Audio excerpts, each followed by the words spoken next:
adoolessa 16 oduu subuun Turkii yeroo kana isin biraan geenya. Iraan pirezidaantii ishee duraanii hidhaa dhaabbiin adabuu himte. Pirezidaantiin Iraan duraanii Mohammad Ahmadinejad dhaabbata basaasa Israa'el Mossad waliin hidhata qabaachuun himatame to'annoo eegdota warraaqsa Islaamaa Iraan jala akka jiru himame. Akka gabaasa New York Timesitti Israa'el jijjiiramni siyaasaa yoo uumame Mohammad Ahmadinejad pirezidaantii Iraan bakka bu'uu akka danda'utti kaa'uuf waggootaaf erga yaalaa tureeti. Israa'el jijjiirama sirna Iraan keessatti mul'ate booda pirezidaantii Iraan duraanii waggootaaf dhoksaan qopheessaa turte. Ahmadinejad nama siyaasa kanaan dura Israa'el akka diigamtu waamicha godhee fi Holocaust haaledha. Akka gabaasa kanaatti hoogganaan Mossad David Barney Ahmadinejad waliin wal arguuf gara Budapest Hangarii imalanii turan. Israa'el baasii bakka jireenyaa fi imala isaas akka guutteef kan himamu yoo ta'u, ergamtoonni Israa'el konfiraansii haala qilleensaa yuunivarsiitii Muggaan yeroo hedduu waliin wal arganiiru. Guyyaa jalqabaa waraana kanatti mooraa Ahmadinejad hordofii fi shakkii IRGC Iran Revolutionary Guard Corps jalaa bilisa baasuuf jecha haleellaa qilleensaa Israa'eliin rukutameera jedhame.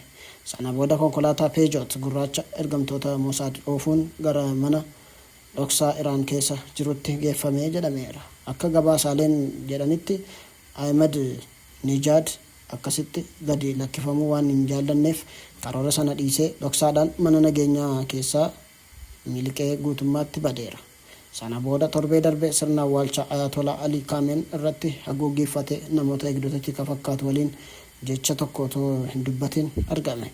Amma immoo koorporeeshinii eegdota warraaqsa Iraaniitiin hidhaa mana jalaa akka jiru himamaa jira. Akka gabaasa sanaatti Israa'el hojiiwwan basaasaa waraanaa kanaa ija jabinaan hojjetaman keessaa tokko naannoo diinaa ishee isa guddaa duraanii ijaartee turte. Garuu karoorri kun akka karoorfametti akka hin hojjenne himama. Israa'elis ta'e aangaa'onni Iraan dhimmicha irratti ibsa ofii isaanii haga ammaatti hin kennine. Ka'uuwwanni Ahmadinejad himannaa kana irrattis yaada kennuu dida. Mohammad Ahmadinejad bara 2005 haga 2013 aangoo irra wayita turetti imaammata farra Israa'el cimaa fi Holocaust haaluun beekama ture. Haa ta'u malee erga aangoo gadhiisanii as mootummaa Iraanitti qeeqaa guddaa kan qaban yoo ta'u, hariiroon dhoksaa sun ifa ta'uu isaa taajabdoota siyaasaa naannichaa biratti rifaatu guddaa uumeera.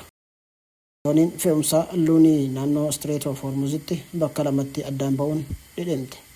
Doonii hedduu fe'umsaa Luunii naannoo odola Qashimii fi Strait of Hormuz bakka lamatti qoodamuu aangaa'onni galaanaa Iraan beeksaniiru.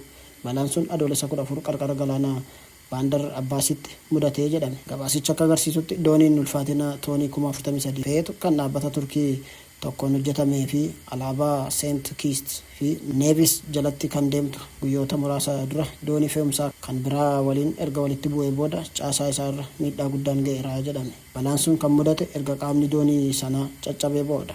Hojjettoonni doonii 23 yeroo sanatti doonii sana keessa turan hojjettoota baraarsaa hatattamaa Iraan nagaadhaan kan baafaman yoo ta'u, lubbuun namaas ta'e miidhaa qaamarra miidhaan ga'e hin jiru. Kutaan walakkaa doonichaa amma guutummaatti bishaan keessa kan lixe yoo ta'u, kutaan duraa fi duuba ammallee gar-tokkoon bishaan gubbaa keessa jira. Aangaa'onni balaa sun doonii fi sirna hiikoo naannoo isaa irratti dhiibbaa geessisuu danda'u madaalaa jiru jedhame. Waraanni US haleellaa dhaabbata siivilii Iraan irratti hin raawwanne jechuun waakkaate. Ajajni giddugaleessaa Ameerikaa Seentikoom Iraan keessatti bakka kuufamaa qamadii siivilii irratti haleellaa raawwate jechuun himannaa irratti dhiyaate haaleera. Ibsa Ameerikaan kenniteen duula waraanaa Kibxata darbe raawwatame dhaabbilee waraanaa Iraan qofaa irratti kan xiyyeeffate ta'uu ibsiteetti. Ameerikaan tarkaanfiin kun kan fudhatame haleellaa Teheraan irraa deddeebiin dooniiwwan daldala idil addunyaa Strait of Hormuz irratti raawwataa jirtu ofirraa ittisuuf dandeettii waraanaa ishee hir'isuuf akka ta'e ibseeti. Faallaa kanaatiin Iraan haleellaan sun bu'uuraalee misoomaa siivilii kibba biyyattii miidhuu ibsite.